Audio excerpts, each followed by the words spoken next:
नमस्ते, आप सभी का स्वागत है आज के इस कार्यक्रम में और आज हम बात करने जा रहे हैं एक फ़िल्म की। जी हाँ, समझ गए होंगे आप, आर्टिकल 370 और हमारे साथ हैं प्रतीक बोराड़े जी। स्वागत है आपका प्रतीक जी। संजय सर, बहुत-बहुत धन्यवाद मुझे बुलाने के लिए। आर्टिकल 370 जी। बड़ा चर्चित और रोचक विषय है। मैंने तो इसके ऊपर पूरी पुस्तक ही लिख डाली है। तो अब मैं आपसे जानना चाहूँगा कि ये फ़िल्म कैसी बनी है? सर, जब इसका टीज़र और ट्रेलर रिलीज़ हुआ था, तभी पता चल रहा था कि टेक्निकली तो फ़िल्म वेल मेड लग रही है।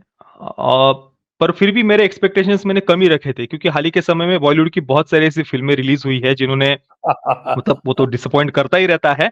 पर विशेषतः राष्ट्रवाद को लेकर के जो ये दिखावे का राष्ट्रवाद वाली जो कुछ फ़िल्में इन्होंने हाल ही के समय में बनाई है ना, उन्होंने सबसे ज़्यादा डिसअपॉइंट किया था।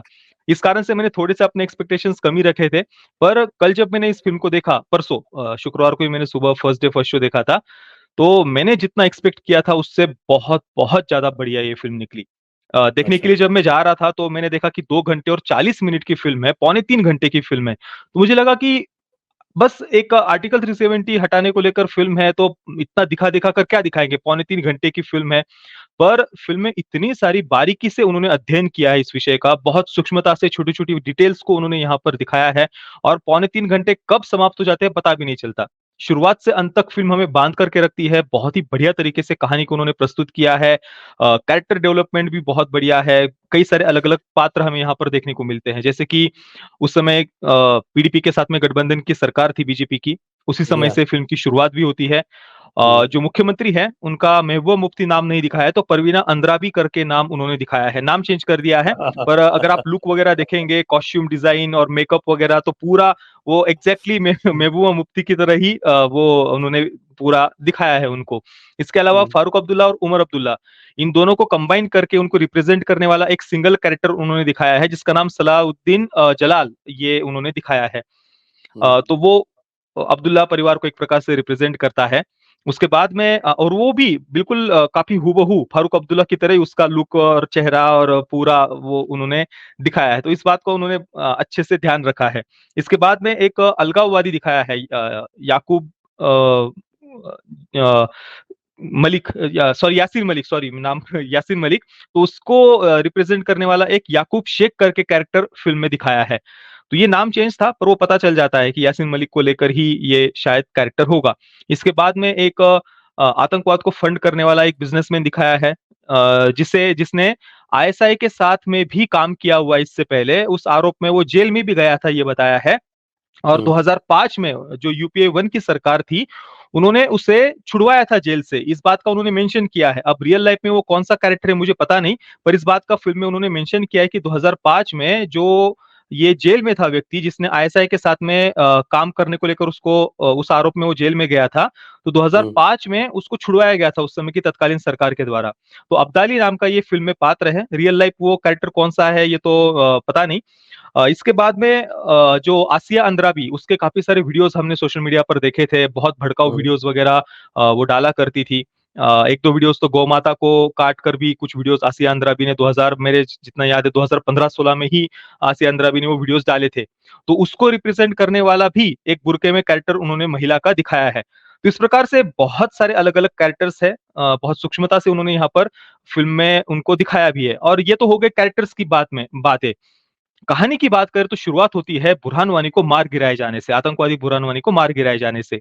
हुँ, हुँ, और हुँ, उसके बाद में किस प्रकार से उस एक बात को लेकर के कैसे एक याकूब शेख का जो कैरेक्टर है अलगाववादी का, वो शुरुआत में कहता है कि अब इस चिंगारी को हमें आग बनाना है। हुँ, जो ये बुरहान वानी को मारा है ना भारत सरकार ने, तो अब इस हुँ, मुद्दे को लेकर के पूरा इसको इंटरनेशनल लेवल पर लेकर के जाना है और मीडिया का यूज़ करके और यहाँ पर स्टोन पेल्टिंग आदि करवा करके इसको, इस मुद्दे को काफ़ी भुनाना है। ये बात वो स्पेसिफिक कहता है कि इस चिंगारी को हमें आग बनाना है। हुँ, और वो सारी बातें फिर उसके बाद में दिखाई है कि कैसे उस मुद्दे का यूज करके अस्थिरता लाई गई, पत्थरबाजी आदि हुई। उसके बाद में जो पैलेट गन्स का यूज भी भारतीय सेना ने किया, वो सब बातें वहां पर उन्होंने मेंशन की है। पर कहीं पर भी पत्थरबाजों को किसी भी प्रकार से यहाँ पर सिंपथाइज नहीं किया, जस्टिफाई नहीं किया, कहीं पर भी उनके प्रति कोई सिंपथी पैदा करने का प्रयास नहीं किया है, ना पत्थरबाजों के प्रति, ना आतंकवादियों के प्रति, कहीं पर भी नहीं। जो है बिल्कुल वैसा का वैसा उन्होंने ये बातें दिखाई है। अब रियल लाइफ में भी अगर हम देखें तो बुरहान वानी के मारे जाने के बाद में भारत में हमने देखा उस समय के जितने भी वो पूरा लेफ्ट का इकोसिस्टम था, बड़े-बड़े मीडिया हाउस के बड़े-बड़े पत्रकार, उन्होंने ट्वीट्स वगैरह उनके मैंने कल हमारे रिव्यू में भी दिखाए थे। अगर आप कहें तो मैं थोड़े से कुछ पढ़कर बताना चाहता हूँ। हाँ जी, हाँ, बिल्कुल, बिल्कुल। तो जैसे कि राजदीप सरदेसाई का उस समय का ट्वीट था, when Bhagat Singh was hanged, how did the British newspapers describe him as a poster boy. तो भगत सिंह जी के साथ में तुलना की गई थी बुरहान वानी की। और ये तो एक नहीं, बहुत सारे, पूरा लेफ्ट का इकोसिस्टम ही वो उस समय ये बातें कर रहा था। बाकी बरखा दत्त वगैरह, उनके तो भाई कितने सारे ट्वीट्स, इंटरव्यूज वगैरह ग्राउंड लेवल पर जाकर भी वहां पर जो सिंपैथी पैदा करने का प्रयास किया हाँ, गया वो था। तो पूरा उन्होंने कहा ना कि वो हेडमास्टर सन हाँ, पुअर हाँ। हेडमास्टर सन। गरीब हेडमास्टर का बेटा, इसको लेकर बहुत सारे आर्टिकल्स भी लिखे गए थे। और इवन बुरहान वानी के पहली पिता बात के तो ये है कि इंटरव्यूज भी हेडमास्टर ही गरीब नहीं होता है। अब किसी भी गाँव के समाज में हेडमास्टर गरीब नहीं होता है। हाँ, वो बहुत सम्मानित पद माना जाता है और बहुत प्रतिष्ठित व्यक्ति माना जाता है उस व्यक्ति को किसी भी गाँव में। और गाँव में जो लोगों की औसत आय होती है, उससे सबसे अधिक आय होती है बिल्कुल, हेडमास्टर की। बिल्कुल। हाँ, और उस गरीब हेडमास्टर का भी इंटरव्यू बहुत सारे मीडिया हाउस ने उस समय लिया था, बुरहान वानी के पिता का। तो वो उसकी भी एक क्लिप मैंने कल मेरे रिव्यू में डाली थी, जो प्रतीक फिल्म थ्योरी चैनल पर मैंने किया है। तो हिंदुस्तान टाइम्स का वो इंटरव्यू था। तो वहां पर उनकी मेंटेलिटी पता चलती है उससे। उन्हें कुछ भी अपने बेटे को लेकर कोई दुख वगैरह तो नहीं था, पर उल्टा वो प्राउड फील कर रहे थे। ये हमें स्पष्ट रूप से वहां पर सुन सकते हैं, बुरहान वानी के पिता का वो इंटरव्यू वगैरह। इसके अलावा एक कविता कृष्णन का एक ट्वीट था, shame on the extra judicial killing of Burhan Wani. हुँ। तो इसके बाद में कन्हैया कुमार ने एक पोस्ट लिखी थी, किसने उजाड़ा ये चमन, किसने लगाई आग गुलशन में, हर तरफ है हिंसा मौत और नफरत, क्या बस इतना है बाकी आदम की फितरत में। तो ऐसे तो कई सारे, ये तो मैंने दो चार ऐसे दिखाए हैं, बाकी उस समय तो सैकड़ों ऐसे ट्वीट्स वगैरह, पोस्ट वगैरह। एक पूरा पोस्टर बॉय, जो राजदीप सरदेसाई ने शब्द उपयोग किया ना, तो वैसा पूरा लेफ्ट के इकोसिस्टम ने पोस्टर बॉय बुरहान वानी को बनाया था। पर भारतीय सेना ने तो जिस प्रकार से मैं 2014 के बाद में उनके हाथ वहां पर महबूबा खुले ने भी छोड़े कमी गए। थोड़ी छोड़ी थी। महबूबा ने भी कमी नहीं छोड़ी थी, उसने भी आदेश दे दिया था कि जो भी मरता है उसकी जो है आप पब्लिक फ्यूनरल कीजिए, और उस पब्लिक फ्यूनरल के बहाने रिक्रूटमेंट होते थे। उसमें जो है वो हज़ारों की भीड़ें जुटती थीं और उसमें जो है वो आपके पाकिस्तान के नारे लगते थे और बिल्कुल, आप ये जो बड़े-बड़े जिहाद को जनाज़े गौरवान्वित निकाले किया गए थे, जाता है। उसमें हज़ारों की भीड़ जमती थी ना, इसको भी इस फ़िल्म में क्रिटिसाइज़ किया है। आपने अच्छा हुआ इस बात का अच्छा। उल्लेख किया। यामी गौतम का कैरेक्टर, हुँ, उसको आगे जाकर के फ़िल्म में एक जगह पर पूछा जाता है कि बुरहान वानी को जो तुमने यामी गौतम ही उसको शूट करती है ऐसा दिखाया है। तो उसको पूछा जाता है कि अगर दोबारा से तुम्हें मौका मिले वो घटना पीछे जाने का उस समय में, तो तुम क्या करोगी? बुरहान वानी तुम्हारे सामने, तो तुम उसको पकड़ती या फिर से मारती? मतलब क्या अलग तुम करना चाहती? तो यामी गौतम का कैरेक्टर वहां पर कहता है कि मैं उसकी बॉडी वापस नहीं देती। तो, तो ये जो बॉडी वापस दे करके उनको एक हीरो बनाने का, शहीद बनाने का प्रयास किया जाता है ना, तो ये भी क्लियरली मेंशन किया कि भाई आतंकवादियों की तो बॉडी भी वापस नहीं देनी चाहिए, उसको तो जला देना चाहिए, बस जला देना चाहिए नहीं कहा, पर बॉडी वापस नहीं देनी चाहिए। ये बात तो फिल्म में उन्होंने कही है। तो ये सब बातें उन्होंने शुरुआत में दिखाई है कि उस चिंगारी को एक प्रकार से आग बनाने का प्रयास किया गया, उस मामले मुद्दे को काफ़ी भुनाया गया। फिर जो गठबंधन की सरकार है, वो टूट जाती है पीडीपी के साथ में, और ये पूरा कैसे एक पहले से प्री प्लान्ड स्ट्रैटेजी थी। ये स्ट्रैटेजी के रूप में ही एक प्रकार से उसको फ़िल्म में दिखाया है। फ़िल्म में इन घटनाओं का क्रम भी मेंशन किया है, जैसे कि पहले गठबंधन की सरकार बनती है, फिर सरकार टूट जाती है, उसके बाद में गवर्नर्स रूल लागू हो जाता है। एनआईए के हाथ में कश्मीर को पूर्ण रूप से सौंप दिया जाता है, उनको पूर्ण रूप से वहाँ पर पावर दी जाती है एनआईए को।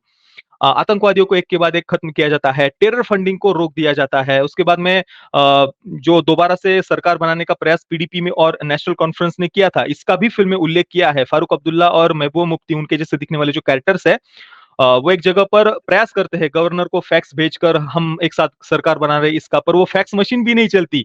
उसकी भी कैसे पहले से प्लानिंग की गई थी वहां पर। और उसके बाद राष्ट्रपति शासन वहां पर लागू हो जाता है।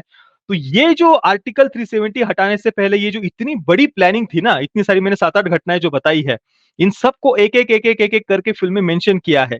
तो 2 घंटे और 40 मिनट की फिल्म होते हुए भी पता भी नहीं चलता कि कब ये पूरा समय निकल गया है। तो बहुत बारीकी से, सूक्ष्मता से उन्होंने इन बातों को प्रेजेंट किया है। और सबसे महत्वपूर्ण, बुरहान वानी को मारे जाने के बाद में जो दूसरी सबसे महत्वपूर्ण घटना जो फिल्म में दिखाई है, वो है पुलवामा आतंकी हमला।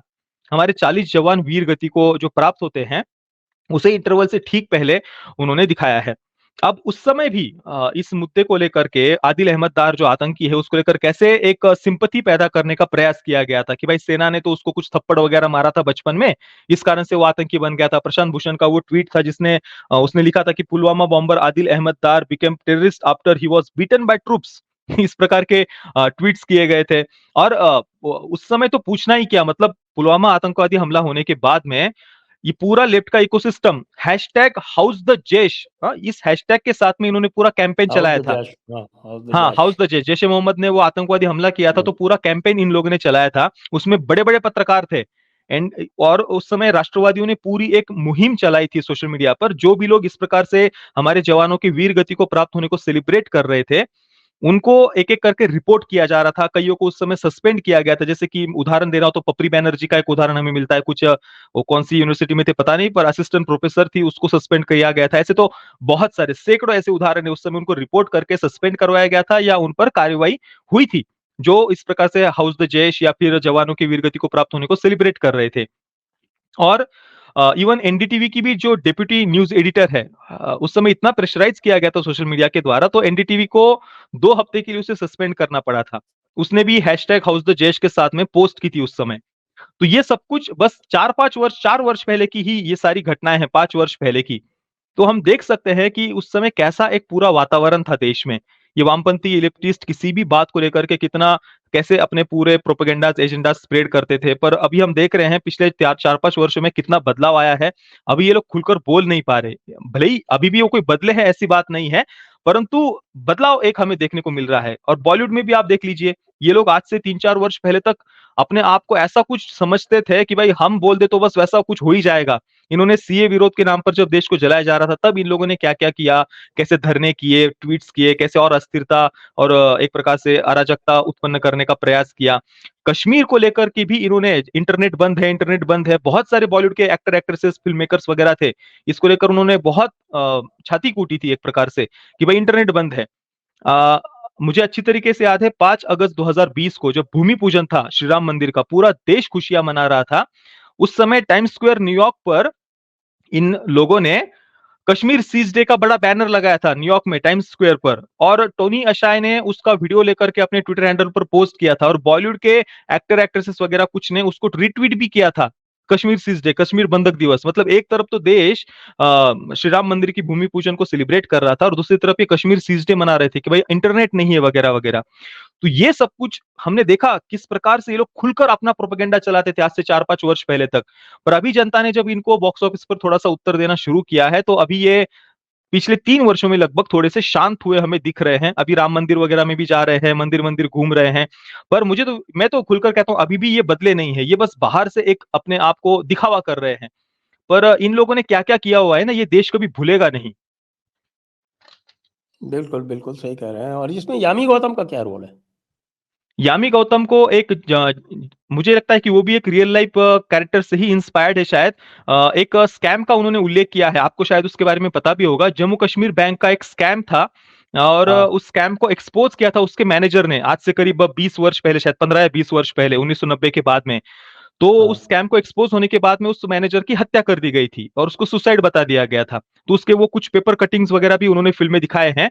तो उस मैनेजर की बेटी है ये, ऐसा दिखाया है। मतलब है तो फ़िक्शनल अच्छा। कैरेक्टर ही, पर रियल लाइफ कैरेक्टर से इंस्पायर्ड है शायद वो, ऐसा मुझे लगता है, क्योंकि पेपर कटिंग्स वगैरह जम्मू कश्मीर बैंक के स्कैम की दिखाई है। और ये क्लियरली मेंशन भी किया है कि अब्दुल्ला परिवार ने, नाम तो अब्दुल्ला नहीं था, सलाउद्दीन जलाल नाम है। पर उस परिवार ने कैसे झूठे ट्रांजैक्शंस वगैरह करके पूरे स्कैम वहां पर किए हुए थे, करोड़ों के पैसे का घपला किया हुआ था। इन बातों का भी फिल्म में उन्होंने मेंशन किया है। तो ये एक जम्मू कश्मीर बैंक के मैनेजर की बेटी है, ऐसा उन्होंने दिखाया है। और अपने पिता की सुसाइड उसने बचपन में देखी थी, तो उस बात की भी एक पीड़ा उसके अंदर है। और अभी एनआईए में वो है। और उसको ये पूरी एक प्रकार से जिम्मेदारी सौंपी गई है और बहुत बारीकी से डिटेलिंग में ये सब बातें उन्होंने दिखाई है। जैसे कि 5 अगस्त 2019 का वो जो दिन था जब आर्टिकल 370 को राज्यसभा में हटाया जाना था, तो उससे पहले की जो प्लानिंग है, उस प्लानिंग के लिए कितना ग्राउंड लेवल पर क्या-क्या काम करने पड़े थे। जैसे कि क्या-क्या घटनाएँ हो सकती है, अमरनाथ यात्रा पर हमला हो सकता है, पाकिस्तान हमला कर सकता है, स्टोन पेल्टिंग हो सकती है, मिडल ईस्ट का दबाव आ सकता है वगैरह। ऐसे सैकड़ों अलग-अलग छोटे-छोटे चीट्स पर उन्होंने घटनाएँ लिखी है कि क्या-क्या उस दिन हो सकता है। जब ये आर्टिकल 370 हमने हटाया है ये कहने के बाद में। तो उसकी पूरी एक-एक घटना को लेकर के पहले कैसे पूरी तैयारी की गई थी कि ये प्रॉब्लम ना आए, अमरनाथ यात्रा पर हमला ना हो, स्टोन पेल्टिंग ना हो, पाकिस्तान का अटैक ना हो या मिडल ईस्ट से कुछ दबाव ना आ जाए वगैरह-वगैरह। तो इन सब बातों को भी उन्होंने फ़िल्म में सूक्ष्मता से मेंशन किया है। तो यामी गौतम का कैरेक्टर तो ग्राउंड लेवल पर काम कर रहा था, एनआईए में दिखाया है और जो प्रियमणि का पात्र है, उन्हें पीएमओ ऑफिस से दिखाया है। और वो इधर पूरा जो कानूनी लड़ाई है, वो कैसे लड़ी गई? जो कानून के न्याय के विशेषज्ञ हैं, उनको एक जगह पर बिठाकर 1954, 1955, 1958, 1965 के जो अलग-अलग फैसले थे, तो उस समय कैसे वो पूरा एक क्लॉज़ को डी क्लॉज़ को कुछ सब डी क्लॉज़ को हटाया गया था। तो वो ओरिजिनल डॉक्यूमेंट उन्होंने कैसे खोजा और फिर उसको कैसे हटाया गया था, उसका पूरी वो उस कानूनी लड़ाई को भी प्रियमणि के कैरेक्टर के माध्यम से उन्होंने दिखाई है। और फ़िल्म के एंडिंग में फिर राज्यसभा का जो डिस्कशन था, एक तरफ अधीर रंजन जैसा दिखने वाला एक कैरेक्टर है और दूसरी तरफ अमित शाह जी है। हालाँकि जो अधीर रंजन जैसा दिखने वाला जो कैरेक्टर है उसको काफ़ी सेंसिबल उन्होंने एक प्रकार से फ़िल्म में दिखाया है। रियल लाइफ़ में तो मैंने देखा नहीं कभी इतनी सेंसिबल बातें करते हुए अधीर रंजन को। तो वो जो एक हुँ, राज्यसभा का डिस्कस्शन है, वो एंडिंग में हमें देखने को मिलता है। राज्यसभा का है कि लोकसभा का है? अधीर रंजन तो लोकसभा नहीं, में थे। राज्यसभा में शुरुआत में किया गया था। यही तो ये स्पेशली मोदी जी ने एकदम से उस दिन चौंका दिया था सबको कि भाई हम पहले राज्यसभा में पास करेंगे। तो वो राज्यसभा का डिस्कशन उन्होंने दिखाया है। नहीं तो फिर वो अधीर रंजन नहीं होगा ना? क्यों अधीर रंजन राज्यसभा में नहीं है। पता नहीं तो फिर एक तो कैरेक्टर दिखाया है पर वो जो हम रियल लाइफ डिस्कशन जो देखते हैं ना कि जहाँ पर अमित शाह जी कहते हैं कि जान दे देंगे इसके लिए, तो वो डिस्कशन लोकसभा में हुआ था क्या? हाँ, वो लोकसभा में हुआ था। अच्छा तो फिर उन्होंने वो मतलब अब शायद उस डिस्कशन को उन्होंने राज्यसभा में दिखाया होगा शायद पता नहीं। पर राज्यसभा ही पहले पास कराया गया था, तो राज्यसभा में ही उन्होंने दिखाया है वो डिस्कशन। शायद वो स्पीच लोकसभा वाली उठा ली होगी। अब दो-दो तो अलग-अलग दिखा नहीं सकते तो हुँ। एक तो उतनी उतनी तो क्रिएटिव हाँ, लिबर्टी वो ली तो जाती ठीक है है। फ़िल्म बनाते समय। फ़िल्म की तो हाँ, वो तो इतनी तो क्रिएटिव लिबर्टी होती ही होती है, उसमें कोई ख़ास बात नहीं है। हाँ, जी। और इसमें ये जो पूरा का पूरा जो अंदर ही अंदर जो सारा चला था क्योंकि मुझे थोड़ा बहुत उसकी जानकारी है, उसका कि आपस में विदिन गवर्नमेंट जो था वो बड़ा इसमें डिस्प्यूट था और बड़े डिफरेंसेस थे कि भई करना चाहिए कि नहीं करना चाहिए। और मुझे तो जानकारी भी है कि जो हमारी इंटेलिजेंस एजेंसीज़ थी, वो तो नहीं चाहती थी। लेकिन अच्छा। उसमें फिर बाद में अमित शाह प्रिवेल किए थे। तो इस तरह का कुछ अंदर का कुछ दिखाया है क्या? नहीं, इंटरनल डिस्प्यूट तो उन्होंने कुछ भी नहीं दिखाया कि पार्टी के अंदर ऐसा कुछ चल रहा हो या किसी ने भी मना किया हो। हाँ, एक सीन उन्होंने दिखाया है।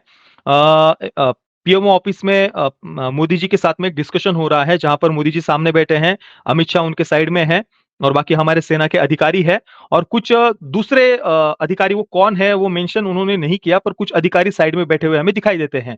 तो सेना के अधिकारी तो कह रहे थे कि भाई करना ही चाहिए।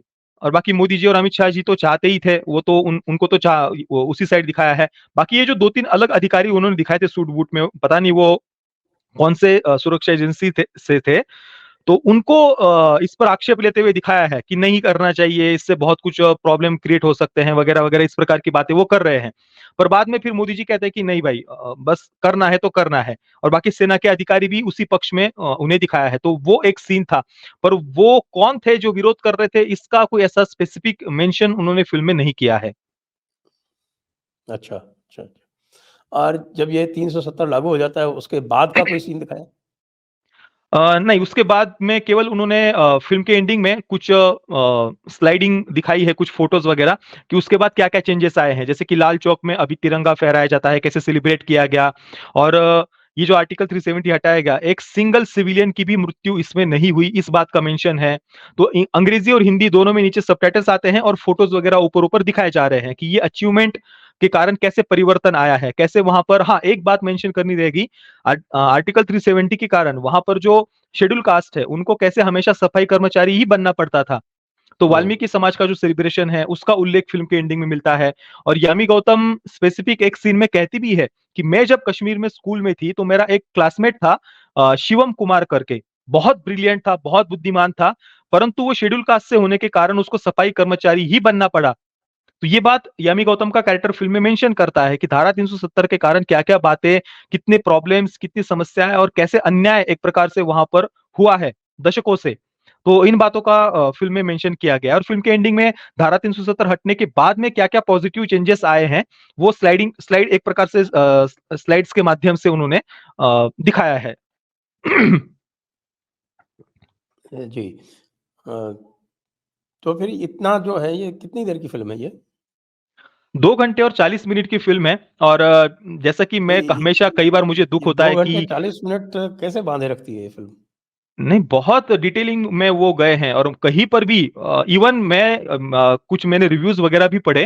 फ़िल्म कंपेनियन का मैंने रिव्यू पढ़ा था और दूसरे भी कुछ है रिव्यूज़ मैंने देखे। तो इवन लेफ्टिस्ट जो है वो भी टेक्निकल लेवल पर इस फ़िल्म को क्रिटिसाइज़ नहीं कर पा रहे क्योंकि फ़िल्म एक्सट्रीमली वेल मेड है। सच में बहुत बढ़िया। आप डायरेक्शन ले लीजिए, परफॉर्मेंसेस ले लीजिए, कैमरा वर्क ले लीजिए, बैकग्राउंड स्कोर, बीजीएम तो बहुत ज़्यादा बढ़िया था। तो टेक्निकल लेवल पर तो वो भी इसे क्रिटिसाइज नहीं कर पा रहे। हालाँकि फिल्म कंपेनियन का जो मैंने कल का रिव्यू मैंने कल पढ़ा था, तो काफ़ी उनको पीड़ा हुई है और उनका वो हुँ। दुःख दर्द पीड़ा उस पूरे आर्टिकल में दिखाई भी देती है। पर जैसे कि मैंने हाँ, कहा टेक्निकल लेवल पर वो क्रिटिसाइज नहीं हुँ। कर पा रहे। बस कह कर इतना ही कहना है कि भाई प्रेज़ेंट गवर्नमेंट को ग्लोरीफाई करने के लिए उन्होंने फिल्म बनाई है। मोदी जी, अमित शाह जी इनको उन्होंने बहुत ग्लोरीफाई किया है वगैरह। यही बोल-बोल कर वो और बोल भी क्या सकते हैं। तो ये एक उनकी पीड़ा वगैरह हमें देखने को मिलती है, पर technically film extremely well made है और मैं तो वर्षों से ये कहता आया था कि राष्ट्रवादी फ़िल्म मेकर्स टेक्निकली अच्छी फ़िल्में नहीं बनाते हैं। तो हुँ, अभी हमने पिछले 2-3 वर्षों में थोड़े बहुत कुछ चेंजेस देखे हैं, जैसे कि द कश्मीर फाइल्स का एक उदाहरण है। अभी आर्टिकल हुँ। 370 का भी हमारे सामने एक उदाहरण है। वैसे कश्मीर तो कश्मीर ये फाइल्स का भी क्रिटिसिज़्म हुआ था उसकी सिनेमैटिक वैल्यू को लेके। अ अ, हालाँकि मतलब प्रोडक्शन वैल्यू को लेकर कह सकते हैं कि बजट उसका और ज़्यादा होना चाहिए था। पर वहाँ पर भी जो उन्होंने रिसर्च की थी, जो कई सारे फैक्ट्स बताए थे और परफॉर्मेंसेस की अगर बात करें तो उस दृष्टि से फ़िल्म कहीं पर कमज़ोर नहीं थी। हाँ, बजट ज़्यादा होना चाहिए था और बढ़िया प्रोडक्शन वैल्यू वगैरह दिखती, वो एक हम कह सकते हैं। पर बाकी फ़िल्म मेकिंग के दृष्टि से तो कहीं पर कमज़ोर नहीं थी। बजट वगैरह तो ठीक है, कम-ज़्यादा वो होता रहता है पर बाकी रही बात फैक्ट्स की, तो अभी तक भी कश्मीर फाइल्स में दिखाए गए किसी एक सीन को भी कोई काउंटर नहीं कर पाया कि ये सीन गलत था इसमें। क्योंकि इतना हर एक सीन का रियल लाइफ रेफरेंस हमें कहीं न कहीं पर देखने को मिलता है द कश्मीर फाइल्स का। और उसी प्रकार से आर्टिकल 370 में भी फैक्ट्स के आधार पर तो कोई भी इसे खारिज नहीं कर सकता। हर एक सीन का कहीं न कहीं पर कोई न कोई रेफरेंस हमें अवश्य देखने को मिल जाएगा। और जैसे केरला स्टोरी भी बनी थी तो वो भी प्रोडक्शन वैल्यू और सिनेमैटिक वैल्यू दोनों से बहुत अच्छी थी। उसका भी ये अ, लोग कोई केरला क्रिटिसिज़्म स्टोरी नहीं की कर प्रोडक्शन पाए थे। वैल्यू अच्छी थी, बजट अच्छा था, पर डायरेक्शन में कुछ जगहों पर थोड़ा-सा वो जैसे कि वो कुछ मौलवी वगैरह के जो सेकंड हाफ में सीन थे, वो थोड़े से बी ग्रेड लग रहे थे। वो उतना सेंसिबली नहीं दिखाए गए थे। अब यहाँ पर आर्टिकल 370 में अगर आप देखेंगे ना, ये फ़िल्म इतनी ज़्यादा बढ़िया बनी हुई है ना, हर एक बात को इतना सटल वे में धीर गंभीरता से उन्होंने दिखाया है। जैसे कि एक सीन का मैं उल्लेख करना चाहूँगा इंटरवल से पहले वाला, जहाँ पर हमारे 40 जवान वीर गति को प्राप्त होते हैं। ये सेम सीन अभी पिछले महीने फाइटर रिलीज़ हुई थी ऋतिक रोशन की। उस सीन के साथ कंपेयर करके कोई भी देख ले। फाइटर में इतने गंदे तरीके से उन्होंने डायलॉग्स लिखे थे, मतलब वो अंदर से लिटरली फील होता है कि राष्ट्रवाद का मजाक उड़ाने के लिए उन्होंने वो डायलॉग्स जैसे कि बुलवाए हो। जबरदस्ती की चिल्ला-चोट, कोई ऐसा सिंसियरिटी के साथ में सेंसिबली डायलॉग्स लिखे नहीं गए। हमारे 40 जवान वीर गति को प्राप्त होते हैं, वहाँ पर होम मिनिस्टर श्रद्धांजलि देने जाते हैं, तो वो भी बस जैसे कि बेवकूफों की तरह चिल्ला रहे हैं, हम बता देंगे बाप कौन है, ये और वो। मतलब जैसे कि ये मूर्ख हो, इस प्रकार से उन्होंने होम मिनिस्टर को भी प्रेजेंट किया है। उसी के अगेंस्ट आर्टिकल 370 में वही सीन आप देखना इंटरवल से पहले, मोदी जी बड़ी ही शांत एकदम धीर गंभीरता से चलकर आ रहे हैं और बड़ी ही अंदर जो पीड़ा है वो उनकी आंखों में ही वहां पर दिख रही है, कुछ बोल नहीं रहे वहां पर वो, और वैसे ही वो श्रद्धांजलि दे रहे हैं। तो बहुत ही सिंसियरिटी के साथ में मैच्योर वे में यहाँ पर उस सीन को उन्होंने प्रस्तुत किया है। तो ये जो मैच्योरिटी है ना, सेंसिबली बस जबरदस्ती की मूर्खों की तरह चिल्ला चोट नहीं, कुछ नहीं, बहुत बढ़िया तरीके से उन्होंने यहाँ पर आर्टिकल 370 में इन बातों को प्रस्तुत किया है। तो इस जगह पर तो थोड़ा सा केरला स्टोरी भी चूक गई थी, कुछ कुछ बातें थोड़ी सी चीप भी लग रही थी वहां पर यहाँ पर कहीं पर भी उस जोन में ये फिल्म नहीं जाती है। बहुत ही ज्यादा एक्सट्रीमली वेल मेड ये फिल्म है। जी। और आपने कहा प्रोडक्शन वैल्यू के हिसाब से भी ठीक है ये? बिल्कुल, बिल्कुल 20 करोड़ का अभी मैंने भी चेक नहीं किया था, आपने जब पूछा तो 20 करोड़ का इसका केवल बजट है, पर उस बजट की दृष्टि से तो बहुत रिच लगती है फ़िल्म देखने के लिए दिखने में। अभी तो हाल ही के समय में हम देख रहे हैं फ़िल्मों का बजट कुछ भी 700 करोड़, 500 करोड़, 400 करोड़ कुछ भी मन में आए वो बोल देते हैं और वैसा तो कुछ दिखता नहीं फ़िल्म में, बहुत ही चीप वीएफएक्स वगैरह दिखते हैं।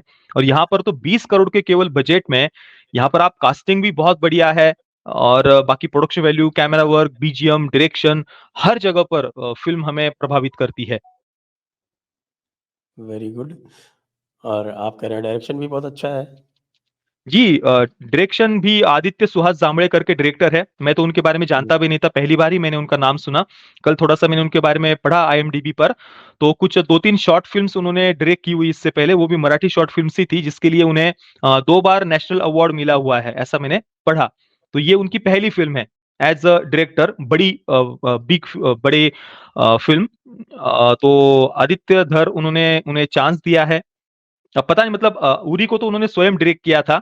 अब यहाँ पर उन्होंने एक नए डायरेक्टर को चांस दिया है और ये अच्छी भी बात है क्योंकि अगर हमें राष्ट्रवादी फ़िल्म मेकर्स का पूरा एक इकोसिस्टम भी बनाना है, तो नए लोगों को तैयार करना भी उतना ही आवश्यक है। कोई एक ही डायरेक्टर फ़िल्में बनाते जाए उसकी अपेक्षा वो अपने नीचे 10 और लोगों को तैयार करे। उससे एक पूरा हम अच्छे डायरेक्टर्स का एक इकोसिस्टम बना सकते हैं। तो और ज़्यादा आप खुद डायरेक्ट करने की अपेक्षा 10 और लोगों को अपने अंडर तैयार करें ना, वो बहुत बेटर है। तो अभी आदित्य धर उनके खुद के प्रोडक्शन हाउस की ये फ़िल्म है, तो मैं तो चाहूँगा कि इसको ढेर सारी सफलता मिले और और ज़्यादा फ़िल्में आदित्य धर इसके बाद में ऐसी प्रोड्यूस कर पाए, बना पाए, अच्छे लोगों के पास में पैसा रहता है तो उसको सदुपयोग ही होता है। तो फ़िल्म को मैं तो हृदय से चाहूँगा कि सफलता मिले और एक विशेष बात आप देखिए संजय सर कि उरी इतनी बड़ी ब्लॉकबस्टर हिट रही, किसी ने अपेक्षा नहीं की थी। फिर भी उस इस प्रकार का उसने कलेक्शन किया, पर फिर भी देखिए बॉलीवुड ने उसके बाद में आदित्य धर को एक सिंगल चांस भी नहीं दिया। उरी के बाद में एक सिंगल फ़िल्म के लिए किसी बड़े प्रोडक्शन हाउस ने उनको लिया नहीं है। इसी के अगेंस्ट बहुत ही घटिया-घटिया डायरेक्टर्स फरहाद सामजी ऐसे जो डायरेक्टर्स हैं भाई इतनी गंदी फ़िल्में उन्होंने बनाई हुई है ना, इतनी गंदी फ़िल्म है पर फिर भी उनको लगातार काम मिलते जाता है। ये तो एक मैंने नाम लिया फरहाद सामजी का, ऐसे तो ढेर सारे पूरी लंबी लाइन बन लगी हुई है। पर यहाँ पर आदित्य धर पिछले 2-3 वर्षों से सुन रहा था कि अश्वत्थामा को लेकर के वो एक फ्यूचरिस्टिक फ़िल्म बनाना चाहते थे, द इमॉर्टल अश्वत्थामा करके। तो वो फ़िल्म भी पिछले 3 वर्षों से कोई प्रोड्यूसर ही नहीं मिल रहा आदित्य धर को। तो मतलब इतनी बड़ी ब्लॉकबस्टर फ़िल्म जिसने दी, उस पर कोई पैसे लगाने को तैयार नहीं है, उसको काम नहीं मिलता और अभी ये फ़िल्म उन्होंने अपने खुद के प्रोडक्शन हाउस से बनाई है। तो इसी कारण से बजट भी यहाँ पर हमें कम दिख रहा है कि बहुत कम खर्चे में अपने बजट को लिमिट में रखते हुए उन्होंने इस फ़िल्म को बनाया है, पर फिर भी प्रोडक्शन वैल्यू, डायरेक्शन हर जगह पर फ़िल्म हमें बढ़िया ही लग रही है। जी। एक इसमें ये भी मैंने देखा था कहीं पे एक रिव्यू बोल रहा था कि साहब कि इसके स्क्रीन प्ले को क्रिटिसाइज़ किया था, तो ऐसा क्या है? अगर स्क्रिप्ट अच्छा है तो किसने स्क्रीन प्ले क्रिटिसाइज़ कैसा? किया था? मुझे ध्यान नहीं आ रहा, मैं किसी में पढ़ा था कि स्क्रीन प्ले क्रिटिसाइज़ किया था इसका। आर्टिकल 370 का ही ना? हाँ। ना, ना स्क्रीन प्ले वो तो सबसे बड़ा प्लस पॉइंट है इस फ़िल्म का कि इतनी बारीकी से उन्होंने जो रिसर्च की है, कैरेक्टर्स को जिस प्रकार से डेवलप किया है, डायलॉग्स भी इतने बढ़िया उन्होंने लिखे हुए हैं कि कहीं पर भी जैसे कि एक अमित शाह जी का जो कैरेक्टर है, जब ट्रेलर रिलीज़ हुआ था, तो जिस एक्टर ने वो कैरेक्टर जिन्होंने प्ले किया है ना, तो वो सही नहीं लग रहा था क्योंकि अमित शाह जी ने जिस कन्विक्शन के साथ में, जिस एग्रेशन के साथ में जो बात बोली थी ना राज्य सभा में, तो वैसा लग नहीं रहा था। पर कल जब मैंने फ़िल्म देखी ना, तो वो बात भी मुझे नहीं खली ऐसा, कुछ याद भी नहीं आया मुझे कि ये गलत था। तो उन्होंने भी बढ़िया परफ़ॉर्मेंस दिया। ऑब्वियसली अमित शाह जी जितना वो जो एक जो मैंने कहा कि उस कन्विक्शन के साथ में अंदर से जो बात निकलनी चाहिए ना हृदय से, तो वैसा तो नहीं था परंतु ना फ़िल्म निराश तो नहीं करती है। इवन अरुण गोविल जी जिन्होंने मोदी जी की भूमिका निभाई है, उनका भी परफ़ॉर्मेंस बढ़िया था। काफ़ी धीर गंभीरता के साथ में सटल वे में उन्होंने कैरेक्टर को प्ले किया है। कभी पर भी ज़बरदस्ती कुछ ऐसे लाउड इमोशंस उन्होंने लाने का प्रयास नहीं किया। नहीं तो इससे पहले 3-4 फ़िल्मों में मैं जब भी मोदी जी की भूमिका जिन-जिन एक्टर्स ने निभाई है, जैसे कि उरी हुँ। में भी हमने देखा था, उसके बाद भी 2-3 फ़िल्मों में मैंने देखा, तो कहीं पर भी हर जगह पर निराश ही किया है मोदी जी की भूमिका जिन्होंने भी इससे पहले निभाई है। ये पहली बार अरुण गोविल जी ने काफ़ी बढ़िया तरीके से इस कैरेक्टर को मोदी जी की भूमिका को निभाया है। हालाँकि फिर भी मैं इतना अवश्य कहूँगा कि अ एकदम परफेक्ट तो नहीं था, क्योंकि मोदी जी का जो व्यक्तिमत्व है या जो एक जो बोलने का उनका लहजा हो या जो तेज लगता है उनके चेहरे पर भी, और जो एक जिस फ्लो में जिस प्रकार से वो बोलते जाते हैं ना, जैसे कि अंदर से बात निकल रही हो, तो वैसा तो नहीं था परफॉर्मेंस ऑब्वियसली। परंतु फिर भी अभी तक मैंने जितनी जगह पर मोदी जी की अलग अलग जो भूमिकाएं देखी है, उनमें सबसे बढ़िया तो यही था, अरुण गोविल जी के द्वारा प्ले किया गया। जी, जी। तो ये तो बड़ी आपने जो है वो बहुत अच्छी बात बताई कि इस प्रकार से एक अच्छी राष्ट्रवादी फ़िल्म बन के आई है और राष्ट्रवादी फ़िल्में अब तो बनना आरंभ हो गई हैं। पहले तो राष्ट्रवादी फ़िल्मों का नितांत अकाल रहता था, कोई सोचता भी नहीं था कि राष्ट्रवादी फ़िल्म बनाएँ, लेकिन अब राष्ट्रवादी फ़िल्में आ भी रही हैं और सफल भी हो रही हैं। सफल भी हो रही है, और फिर भी आप देखिए बॉलीवुड का इकोसिस्टम अभी भी शांत है। आर्टिकल 370 को लेकर भी किसी ने भी, यूट्यूब पर इतने बड़े-बड़े चैनल है रिव्यू करने वाले, किसी ने भी इसका पोस्टर रिव्यू नहीं किया, टीजर रिव्यू नहीं किया, ट्रेलर रिव्यू नहीं किया, फिल्म के बारे में कहीं पर कोई चर्चा नहीं थी। और रिव्यू भी आप देखना, शुक्रवार को जब फिल्म रिलीज हुई ना, तो लगभग जितने भी बड़े-बड़े चैनल्स है, सबने क्रैक का रिव्यू पहले किया। विद्युत जामवाल की फिल्म रिलीज हुई है और आर्टिकल 370 को लेकर शायद वो वेट कर रहे थे कि अगर जैसे कि वैक्सीन वॉर एक काफी टेक्निकल फिल्म थी, इस कारण से ज्यादा उतना कलेक्शन वो नहीं कर पाई, तो ये शायद ऐसा वेट कर रहे थे कि ये फिल्म भी बस निकल जाए और हम बस इग्नोर कर रहे थे अभी तक, तो इग्नोर हो जाए। पर ये फिल्म ऑब्वियसली एक मास फिल्म भी है, एक बहुत बड़ा विषय सब्जेक्ट को लेकर ये फिल्म है, तो जनता का तो प्रेम इसको मिला। अभी भी बुक माई शो पर जाकर कोई भी देख सकता है। ज्यादातर शोज हमें लगभग फास्ट स्पिनिंग और हाउसफुल देखने को मिल रहे हैं।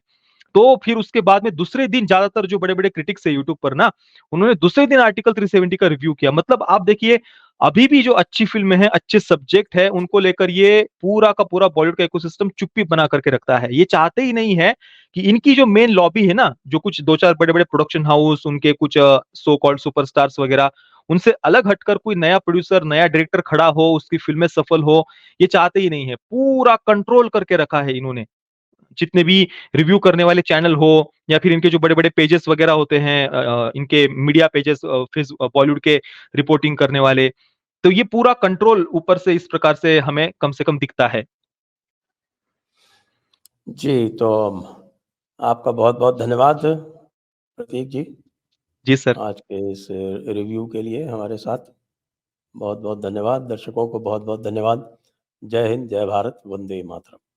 वंदे मातरम। धन्यवाद।